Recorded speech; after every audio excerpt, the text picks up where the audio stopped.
नमस्कार। आकाशवाणी से प्रस्तुत है समाचार संध्या।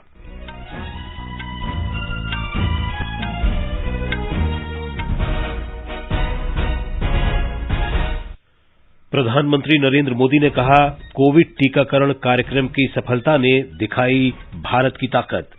मानवता की सेवा में नए मानदंड स्थापित करने के लिए स्वास्थ्य कर्मियों की सराहना की। आकाशवाणी से मन की बात कार्यक्रम में प्रधानमंत्री ने त्योहारों के मौसम में लोगों को वोकल फॉर लोकल का मंत्र याद दिलाया। प्रधानमंत्री आत्मनिर्भर स्वस्थ भारत योजना कल वाराणसी से शुरू होगी। देश भर में स्वास्थ्य संबंधी बुनियादी ढांचे को मजबूत करना योजना का उद्देश्य। गृह मंत्री अमित शाह ने जम्मू में कई विकास परियोजनाओं की आधारशिला रखी। देशव्यापी कोविड टीकाकरण अभियान में अब तक 1 अरब 2 करोड़ 10 लाख से अधिक टीके लगाए गए। स्वस्थ होने की दर 98.17% हुई। और 2020 क्रिकेट विश्व कप में दुबई में भारत और पाकिस्तान का मैच जारी।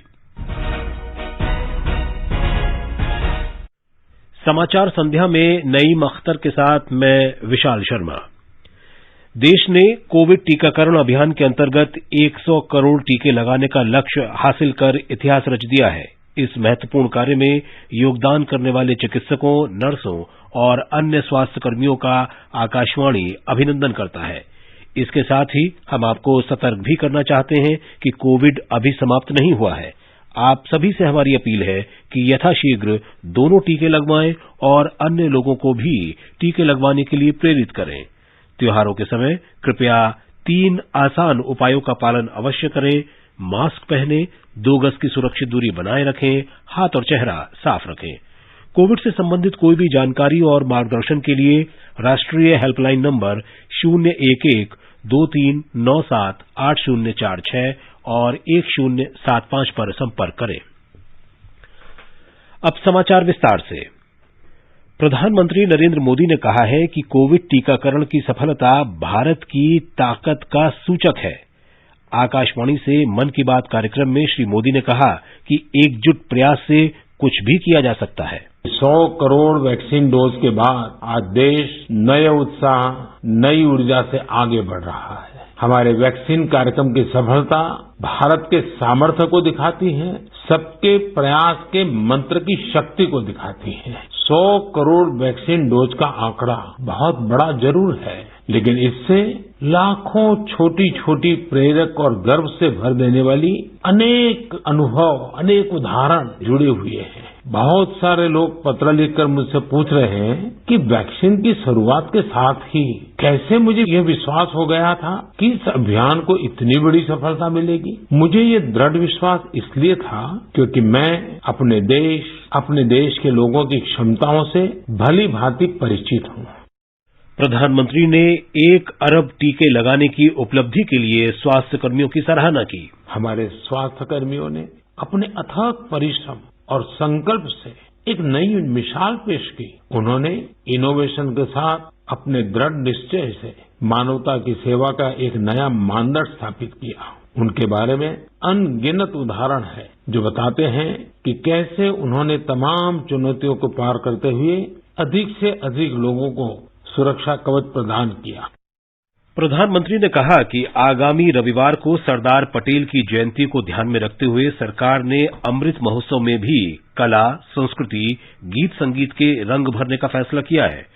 श्री मोदी ने बताया कि देशभक्ति के गीतों, रंगोली और लोरी की 3 प्रतियोगिताएं 31 अक्टूबर को सरदार पटेल की जयंती से शुरू होने जा रही हैं। हमारे यहाँ रंगोली के जरिए त्योहारों में रंग भरने की परंपरा तो सदियों से है। रंगोली में देश की विविधता के दर्शन होते हैं। अलग अलग राज्यों में अलग अलग नामों से अलग अलग थीम पर रंगोली बनाई जाती है। इसलिए संस्कृति मंत्रालय इससे भी जुड़ा एक नेशनल कंपटीशन करने जा रहा है। आप कल्पना करिए, जब आजादी के आंदोलन से जुड़ी रंगोली बनेगी, लोग अपने द्वार पर, दीवार पर किसी आजादी के मतवाले का चित्र बनाएंगे, आजादी की इस घटना को रंगों से दिखाएंगे, तो अमृत महोत्सव का भी रंग और बढ़ जाएगा।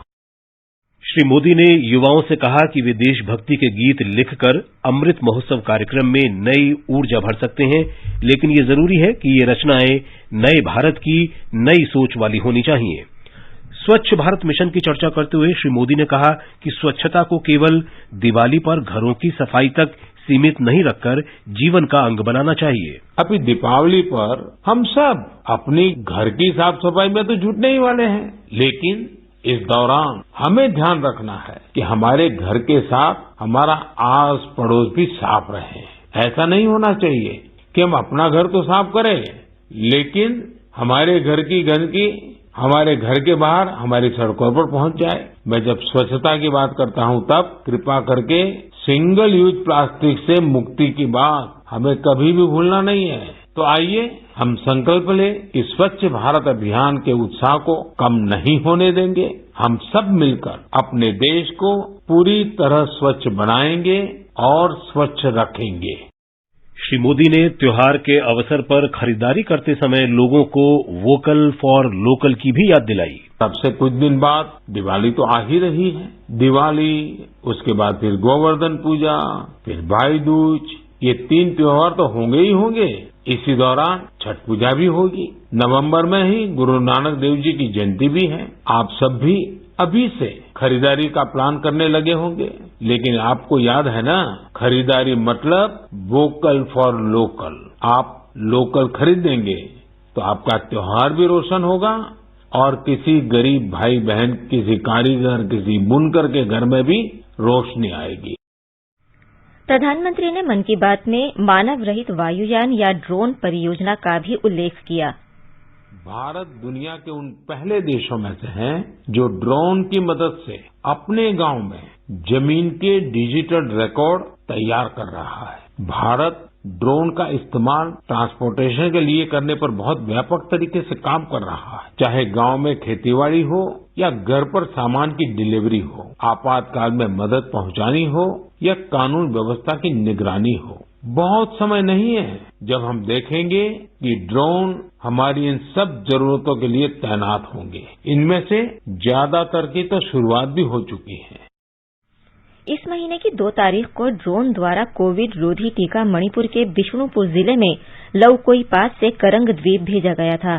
ड्रोन ने लगभग 15 मिनट में 25 किलोमीटर की दूरी तय करके कोविड रोधी टीका करंग द्वीप पहुंचाया। सड़क मार्ग से इसमें 1 घंटे का समय लग जाता। केंद्रीय सूचना और प्रसारण मंत्रालय में राज्य मंत्री डॉक्टर एल मुरुगन ने कोविड टीकाकरण को कम समय में विश्व रिकॉर्ड हासिल करने के लिए देशवासियों को बधाई दी है। उन्होंने निरंतर प्रयास करने के लिए प्रधानमंत्री नरेंद्र मोदी को धन्यवाद दिया। डॉक्टर मुरुगन ने स्वास्थ्य कार्यकर्ताओं और अन्य लोगों के योगदान की प्रशंसा की। Our Prime Minister Narendra Modi ji achieved 100 crore vaccination in our country. While Corona came, so many people asked how India can control this because huge population are there. But our dynamic leadership took strong action and he monitored day by day. And under Atmanirbhar Bharat, we manufactured the vaccines in our country. Due to his sincere effort, we achieved this 100 crore vaccination. And from Himalaya to Andaman and from deep forest Arunachal Pradesh up to Rajasthan, all places our vaccination reached. Bangladesh की प्रधानमंत्री शेख हसीना ने प्रधानमंत्री नरेंद्र मोदी को 21 अक्टूबर को 1 अरब Covid टीके लगाकर ऐतिहासिक उपलब्धि हासिल करने के लिए बधाई दी है। रविवार को प्रधानमंत्री को भेजे एक संदेश में शेख हसीना ने कहा, वैश्विक महामारी से निपटने में किया गया ये कार्य ऐतिहासिक है। उन्होंने कहा कि भारत और इससे सटे क्षेत्रों में स्वस्थ होने की दर में और स्थिति को सामान्य बनाने में ये महत्वपूर्ण पहल होगी। ये समाचार हमारी वेबसाइट newsonair.com/hindi और हमारे mobile app news on AIR पर भी उपलब्ध हैं। चलो मिलकर एक शुरुआत करें, चलो एक फैसला आज करें, मास्क नहीं तो टोकेंगे, कोरोना को रोकेंगे, चलो एक इरादा करते हैं, चलो कुछ वादा करते हैं, मास्क नहीं तो टोकेंगे, कोरोना को रोकेंगे। समाचार संध्या में आपका फिर स्वागत है। प्रधानमंत्री नरेंद्र मोदी कल उत्तर प्रदेश की 1 दिन की यात्रा पर जाएंगे। श्री मोदी वाराणसी में प्रधानमंत्री आत्मनिर्भर स्वस्थ भारत योजना का शुभारंभ करेंगे। 64,180 करोड़ रुपए की लागत वाली इस केंद्र समर्थित योजना का उद्देश्य शहरी और ग्रामीण क्षेत्रों में 2025-26 तक स्वास्थ्य संबंधी बुनियादी सुविधाओं की खामियां दूर करना, निगरानी व्यवस्था स्थापित करना और स्वास्थ्य अनुसंधान को बढ़ावा देना है। कोविड महामारी को देखते हुए इस योजना का मुख्य लक्ष्य सभी समुदायों को महामारी और स्वास्थ्य संकट से निपटने में आत्मनिर्भर बनाना है। प्रधानमंत्री अपने संसदीय क्षेत्र वाराणसी में अनेक विकास परियोजनाओं और निर्माण कार्यों का उद्घाटन और शिलान्यास करेंगे। श्री मोदी सिद्धार्थनगर में 7 नवनिर्मित मेडिकल कॉलेजों का उद्घाटन भी करेंगे और सिद्धार्थनगर और वाराणसी में जनसभाओं को संबोधित करेंगे। केंद्र सरकार ने देश में 2014 से अब तक 157 नए मेडिकल कॉलेजों के निर्माण की स्वीकृति प्रदान की है और इन परियोजनाओं पर 17,691 करोड़ रुपए खर्च किए हैं। स्वास्थ्य मंत्रालय ने कहा है कि इन मेडिकल कॉलेजों का निर्माण कार्य पूरा होने पर एमबीबीएस की लगभग 16,000 सीटें बढ़ जाएंगी। इसके अलावा 64 मेडिकल कॉलेजों में 6,500 सीटें बढ़ाई गई हैं। केंद्र सरकार ने देश भर के मेडिकल कॉलेजों में एमबीबीएस की सीटें बढ़ाने के लिए लगभग 2,451 करोड़ रुपए खर्च किए हैं। नए मेडिकल कॉलेजों के लिए वंचित, पिछड़े और आकांक्षी जिलों को प्राथमिकता दी जा रही है। राष्ट्रव्यापी टीकाकरण अभियान के अंतर्गत देश में अब तक कोविड के 1 अरब 2 करोड़ 28 लाख से अधिक टीके लगाए जा चुके हैं। 71 करोड़ 79 लाख से अधिक लोगों ने पहला टीका और 30 करोड़ 49 लाख से अधिक लोगों ने दोनों टीके लगवा लिए हैं। स्वास्थ्य मंत्रालय ने बताया कि कल लगभग 16,000 लोग संक्रमित हुए, जबकि 16,000 से अधिक रोगी संक्रमण मुक्त भी हुए। स्वस्थ होने की दर 98.17% हो गई है, जो पिछले मार्च के बाद सबसे अधिक है। ये समाचार आकाशवाणी से प्रसारित किए जा रहे हैं। ताजा समाचार जानने के लिए आप हमारे Twitter handle @AIR News Hindi को फॉलो कर सकते हैं। ये आकाशवाणी है। केंद्रीय गृह मंत्री अमित शाह ने जम्मू में कड़ी सुरक्षा के बीच आज भारतीय प्रौद्योगिकी संस्थान IIT के नए परिसर का उद्घाटन किया। परिसर पर 210 करोड़ रुपए की लागत आई है। इसमें विद्यार्थियों के लिए सभी आधुनिक सुविधाएं उपलब्ध हैं। ये विभिन्न विषयों के छात्रों के लिए अत्याधुनिक शोध और विकास का केंद्र है। बाद में गृह मंत्री ने जम्मू के भगवती नगर इलाके में रैली को संबोधित किया। श्री शाह ने कहा कि अब कोई भी जम्मू कश्मीर के विकास में बाधा नहीं डाल सकेगा और दोनों क्षेत्र साथ साथ विकास करेंगे। आज मैं जम्मू में आया हूं, सबसे पहले ये कहने आया हूं कि जम्मू वालों के साथ अन्याय का समय समाप्त हो चुका है। अब कोई आपके साथ अन्याय नहीं कर सकता। विकास दोनों का साथ में होगा, कश्मीर का भी होगा, जम्मू का भी होगा। दोनों मिलकर भारत को आगे बढ़ाने के लिए एक साथ प्रयत्न करेंगे। गृह मंत्री ने कहा कि केंद्र शासित प्रदेश में 12,000 करोड़ रुपए का निवेश किया जा चुका है और 2022 तक 51,000 करोड़ रुपए के निवेश का लक्ष्य है। श्री शाह ने कहा कि युवा यदि विकास में भागीदार बनेंगे तो आतंकवादी अपने मंसूबों में कामयाब नहीं होंगे। केंद्रीय मंत्री 3 दिन के दौरे पर हैं।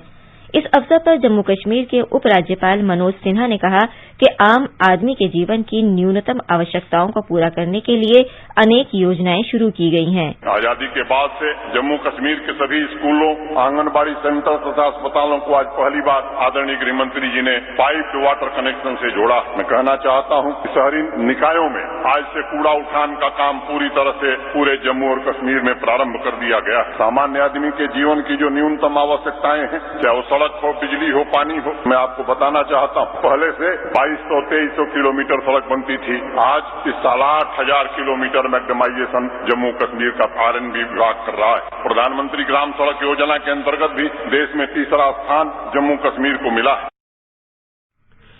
केंद्र शासित प्रदेश जम्मू कश्मीर के पुंछ जिले में भाटा धुरियन इलाके के नरखास के जंगलों में आतंकवादियों और सुरक्षा बलों के बीच मुठभेड़ आज 14वें दिन भी जारी है। जम्मू कश्मीर पुलिस ने बताया कि मुठभेड़ स्थल से पाकिस्तानी लश्कर-ए-तैयबा के एक आतंकी का शव बरामद किया गया है। अभियान के लिए अतिरिक्त सुरक्षा बल भेजे गए हैं। भारत तिब्बत सीमा पुलिस ITBP ने आज 60वां स्थापना दिवस मनाया। गृह राज्य मंत्री नित्यानंद राय ने ग्रेटर नोएडा में शहीदों को श्रद्धांजलि दी और परेड की सलामी ली। इस अवसर पर श्री राय ने कहा कि देश की पहाड़ी सीमाओं पर विकट स्थिति में भी ITBP के जवान समर्पण और अदम्य साहस के साथ कार्य कर रहे हैं। श्री राय ने कोविड महामारी के दौरान देशवासियों के प्रति समर्पित और निस्वार्थ सेवा के लिए आईटीबीपी के कोरोना योद्धाओं की भी प्रशंसा की। केंद्रीय शिक्षा राज्य मंत्री सुभाष सरकार सिक्किम के 3 दिवसीय दौरे पर हैं।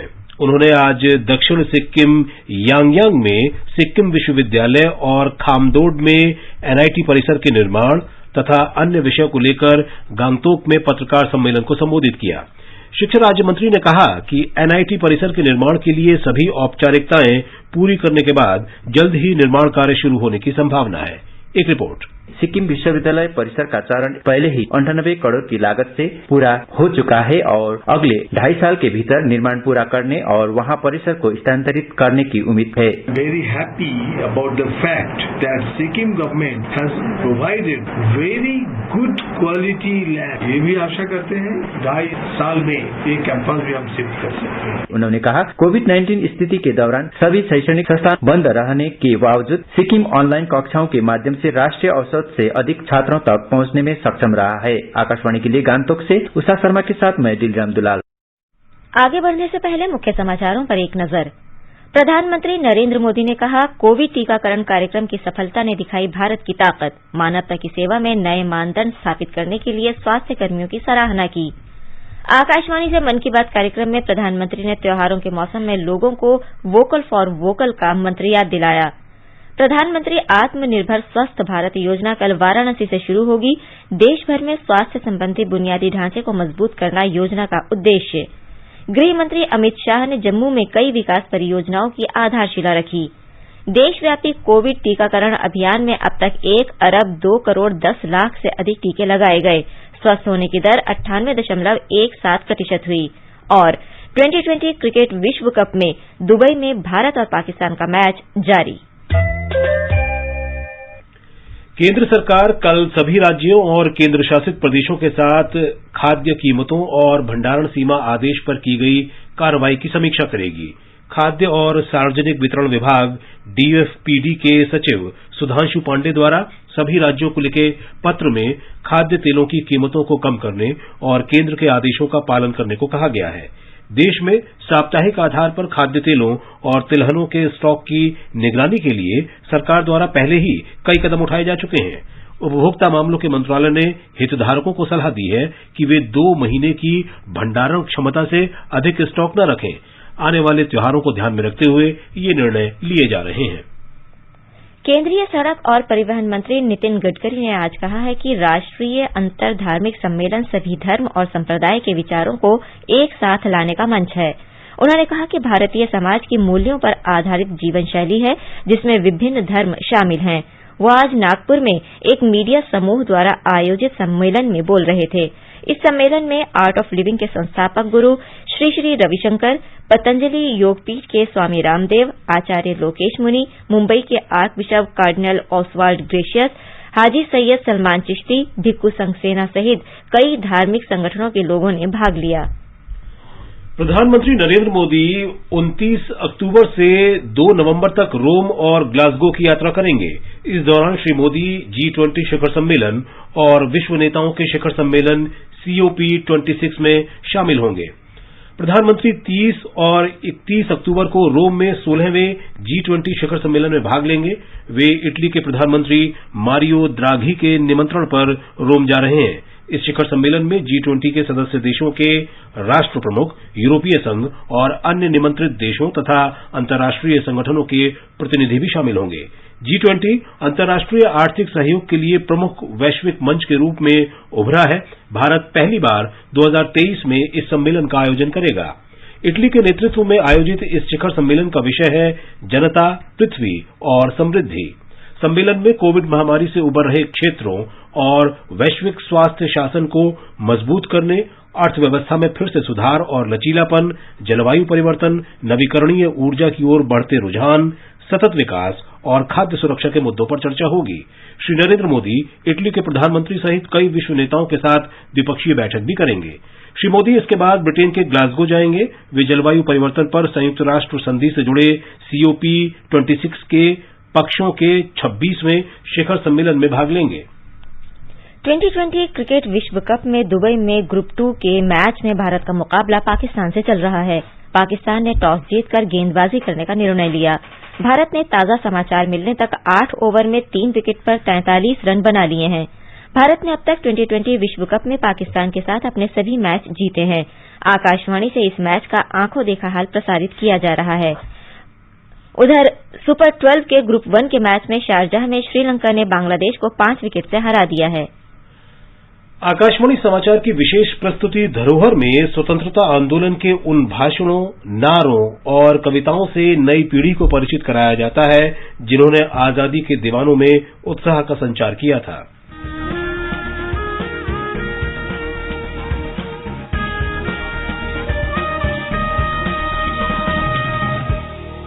आजादी के आंदोलन के खजाने में ऐसे ढेरों शब्द जिन्होंने बदल दिए इतिहास, तारीख बदलने वाले लफ्जों पर आकाशवाणी समाचार ला रहा है विशेष कार्यक्रम धरोहर हर सोमवार।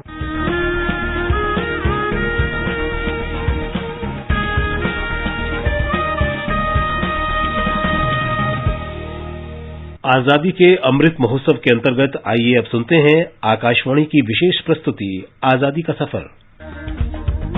आजादी का अमृत महोत्सव।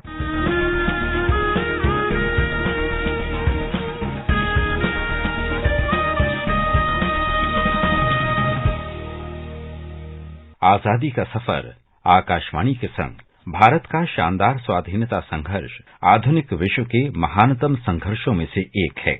आकाशवाणी आपके लिए रोजाना ला रही है इस शानदार संघर्ष की झलक।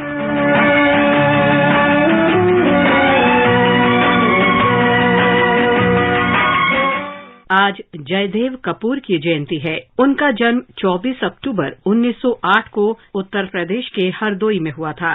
कानपुर के डीएवी कॉलेज में पढ़ाई के दौरान वे शिव वर्मा के साथ हिंदुस्तान रिपब्लिकन एसोसिएशन में शामिल हो गए। 1925 में जयदेव को बनारस में क्रांतिकारी नेटवर्क विकसित करने की जिम्मेदारी सौंपी गई, इसलिए उन्होंने बनारस हिंदू विश्वविद्यालय में बीएससी पाठ्यक्रम में प्रवेश लिया। वहां भगत सिंह उनके साथ कई दिन तक लिम्बड़ी हॉस्टल में रहे। जयदेव कपूर ने आगरा में बम बनाने का प्रशिक्षण लिया था।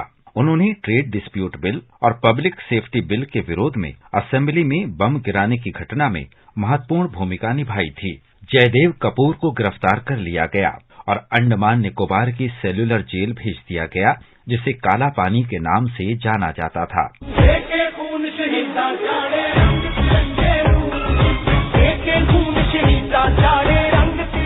जयदेव ने अपने अंतिम समय में भगत सिंह और अन्य साथियों से मिलने की इच्छा व्यक्त की थी। भगत सिंह ने अपने नए जूते ये कहते हुए जयदेव को दिए थे कि पुलिस उन्हें छीन लेगी और कम से कम जयदेव कपूर तो उन्हें पहन सकेंगे। जयदेव कपूर ने उन जूतों को स्मृति के रूप में संभाल कर रखा। वे सेल्यूलर जेल में 16 वर्ष रहे और स्वतंत्रता से कुछ वर्ष पहले रिहा किए गए।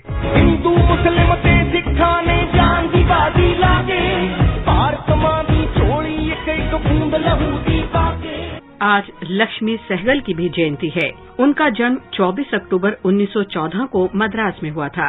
लक्ष्मी के पिताजी का नाम एस स्वामीनाथन और माताजी का नाम एवी अम्मुकुट्टी था। अम्मुकुट्टी स्वामीनाथन सामाजिक कार्यकर्ता और स्वाधीनता सेनानी थी, जो बाद में भारत की संविधान सभा की सदस्य भी बनी। हाई स्कूल करने के बाद लक्ष्मी ने मद्रास मेडिकल कॉलेज में पढ़ाई की, जहां से उन्होंने 1938 में MBBS की डिग्री हासिल की। इस दौरान लक्ष्मी और उनका परिवार स्वाधीनता संघर्ष में भी शामिल रहा। 26 वर्ष की युवा डॉक्टर लक्ष्मी 1940 में सिंगापुर चली गयी। उन्हें पता चला कि सुभाष चंद्र बोस आजाद हिंद फौज में महिलाओं को भर्ती करने के इच्छुक हैं।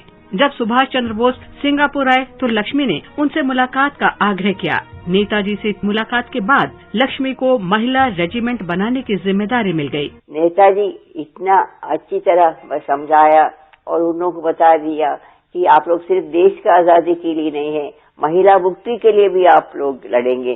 खराब लगता है कि हमारे देश में हम लोग सिर्फ अंग्रेजों से गुलाम नहीं है, हमारा सामाजिक भी ऐसे बुराइयां हैं जिससे हम लोग खुद गुलाम मेरे को बनाते हैं। इस रेजिमेंट को रानी झांसी रेजिमेंट नाम दिया गया।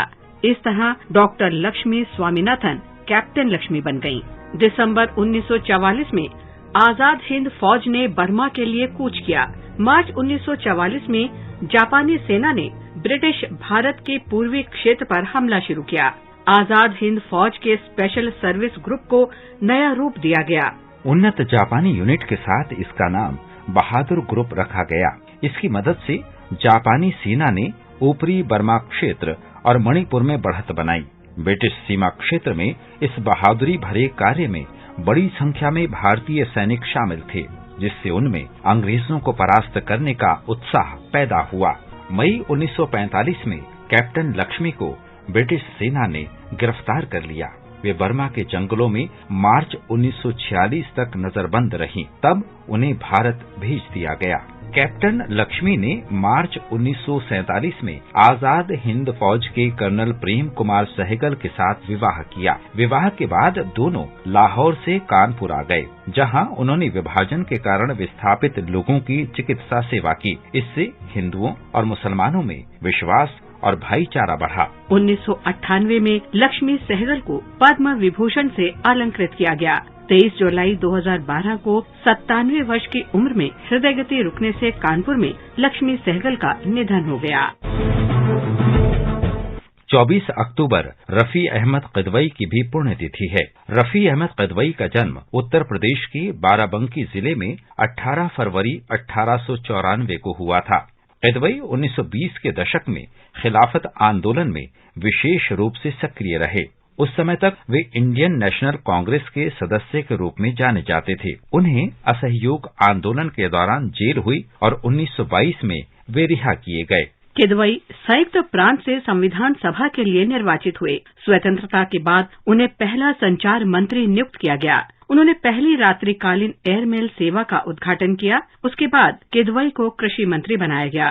24 अक्टूबर 1954 को रफी अहमद किदवई का निधन हो गया।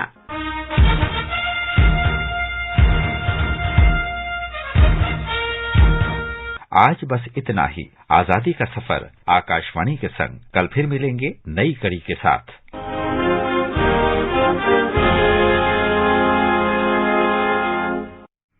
आजादी का अमृत महोत्सव के अंतर्गत उद्योग मंत्रालय में चाय क्षेत्र के केंद्रीय सार्वजनिक क्षेत्र उपक्रम messrs Andrew Yule and company limited ने परंपरागत इलायची, अदरक और मसाला स्वाद में आजादी अमृत चाय की श्रृंखला पेश की है। भारी उद्योग मंत्री डॉ महेंद्र नाथ पांडेय ने आजादी अमृत चाय की शुरुआत की। ये चाय संसद में टी बोर्ड के काउंटरों, ट्राइफेड की दुकानों, उद्योग भवन और केंद्र सरकार के अन्य कार्यालयों में खुदरा बिक्री के लिए उपलब्ध होगी। Messrs Andrew Yule and company limited 158 वर्ष पुरानी कंपनी है। इसके असम और पश्चिम बंगाल में 15 चाय बागान हैं। अब एक नजर कल के मौसम पर। सबसे पहले देश के 4 महानगरों के मौसम का हाल। राष्ट्रीय राजधानी दिल्ली में आंशिक रूप से बादल छाए रहेंगे। मुंबई में आसमान साफ रहेगा। चेन्नई में आमतौर पर बादल छाए रहने और हल्की बारिश का अनुमान है, जबकि कोलकाता में आंशिक रूप से बादल छाए रहने और गरज के साथ मध्यम वर्षा होने की संभावना है। उत्तर भारत में श्रीनगर में आमतौर पर बादल छाए रहने और हल्की बारिश की संभावना है। जम्मू और लेह में तथा गिलगित और मुजफ्फराबाद में आंशिक रूप से बादल छाए रहेंगे। इन स्थानों में न्यूनतम तापमान 0 से 1 डिग्री कम और अधिकतम तापमान 29 डिग्री सेल्सियस के आसपास रह सकता है। देश के पूर्वोत्तर क्षेत्र में शिलांग, कोहिमा, ईटानगर और गंगटोक में आंशिक रूप से बादल छाए रहने और 1 या 2 बार गरज के साथ बौछारें पड़ने की संभावना है। गुवाहाटी और आइजोल में आंशिक रूप से बादल छाए रहेंगे। इम्फाल में आमतौर पर बादल छाए रहने और 1 या 2 बार गरज के साथ छींटे पड़ने का अनुमान है, जबकि अगरतला में सुबह कोहरा छा सकता है। यहाँ न्यूनतम तापमान 12 और अधिकतम तापमान 33 डिग्री सेल्सियस के बीच रह सकता है। नीलम मलकानिया, आकाशवाणी समाचार। अंत में मुख्य समाचार एक बार फिर। प्रधानमंत्री नरेंद्र मोदी ने कहा, कोविड टीकाकरण कार्यक्रम की सफलता ने दिखाई भारत की ताकत। मानवता की सेवा में नए मानदंड स्थापित करने के लिए स्वास्थ्य कर्मियों की सराहना की। आकाशवाणी से मन की बात कार्यक्रम में प्रधानमंत्री ने त्योहारों के मौसम में लोगों को वोकल फॉर लोकल का मंत्र याद दिलाया। प्रधानमंत्री आत्मनिर्भर स्वस्थ भारत योजना कल वाराणसी से शुरू होगी। देश भर में स्वास्थ्य संबंधी बुनियादी ढांचे को मजबूत करना योजना का उद्देश्य है। गृह मंत्री अमित शाह ने जम्मू में कई विकास परियोजनाओं की आधारशिला रखी। देशव्यापी कोविड टीकाकरण अभियान में अब तक 1 अरब 2 करोड़ 10 लाख से अधिक टीके लगाए गए। स्वस्थ होने की दर 98.17%। और 2020 क्रिकेट विश्व कप में दुबई में भारत और पाकिस्तान का मैच जारी। इसके साथ ही समाचार संध्या का ये अंक समाप्त हुआ। नमस्कार।